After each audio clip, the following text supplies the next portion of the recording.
The Importance of Where. Ancient Tales of the Dwemer, Part 3, by Morobar Sol. The chieftain of Othrobar gathered his wise men together and said, "Every morning a tenfold of my flock are found butchered. What is the cause?" Fangbith, the war leader, said, "A monster may be coming down from the mountain and devouring your flock." Gorik, the healer, said, "A strange new disease perhaps is to blame." Baran the priest said, "We must sacrifice to the goddess for her to save us."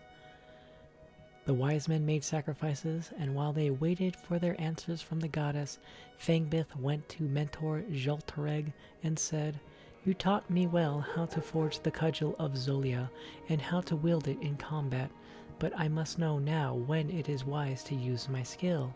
Do I wait for the goddess to reply, or the medicine to work, or do I hunt the monster which I know is in the mountain?" "When is not important," said Joltareg. "Where is all that is important."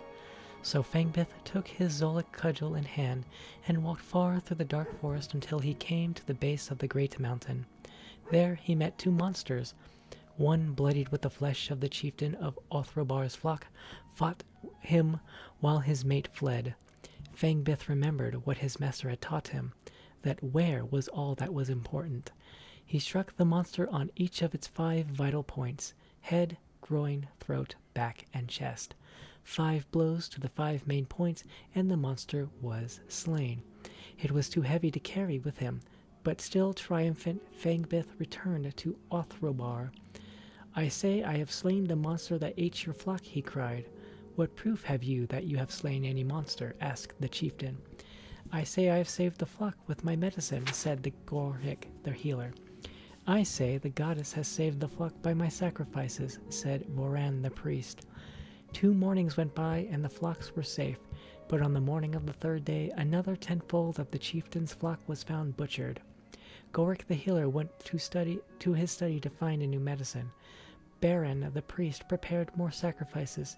Fangbith took his Zolic cudgel in hand again and walked far through the dark forest until he came to the base of the great mountain.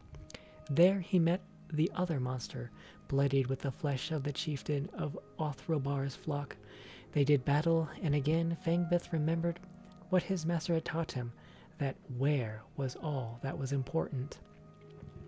He struck the monster 5 times on the head, and it fled. Chasing it along the mountain, he struck it 5 times in the groin, and it fled. Running through the forest, Fangbith overtook the monster and struck it 5 times in the throat, and it fled. Entering into the fields of Othrobar, Fangbith overtook the monster and struck it 5 times in the back, and it fled. At the foot of the stronghold, the chieftain and his wise men emerged to the sound of the monster wailing. There they beheld the monster that had slain the chieftain's flock. Fangbith struck the monster 5 times in the chest, and it was slain. A great feast was held in Fangbith's honor, and the flock of Othrobar was never again slain. Joltareg embraced his student and said, "You have at last learned the importance of where to strike your blows." Publisher's note: this tale is another, which has an obvious origin among the Ashlander tribes of Vardenfell, and is one of their oldest tales. Morobar Sol merely changed the names of the characters to sound more Dwarven, and resold it as part of his collection. The Great Mountain in the tale is clearly Red Mountain, despite its description of being forested. The starfall and later eruptions destroyed the vegetation on Red Mountain, giving it the wasted appearance it has today. This tale does have some scholarly interest, as it suggests a primitive Ashlander culture, but it talks of living in strongholds, much like the ruined strongholds on Vardenfell today. There are even references to a stronghold of Othrobar somewhere between Vardenfell and Skyrim, but few strongholds outside the sparsely settled Vardenfell have survived to the present. Scholars do not agree on who built these strongholds or when, but I believe it is clear from this story and other evidence that the Ashlander tribes used these strongholds in the ancient past instead of making camps of wick-wheat huts as they do today. The play on the words that forms the lesson of the fable, that it is important to know where the monster should be slain at the stronghold, as it is to know where the monster must be struck on its body to be slain, is typical of many Ashlander tales. Riddles, even ones as simple as this one, are loved by both the Ashlanders and the vanished Dwemer, although the Dwemer are usually portrayed as presenting the riddles rather than being the ones who solve it as the Ashlander tales.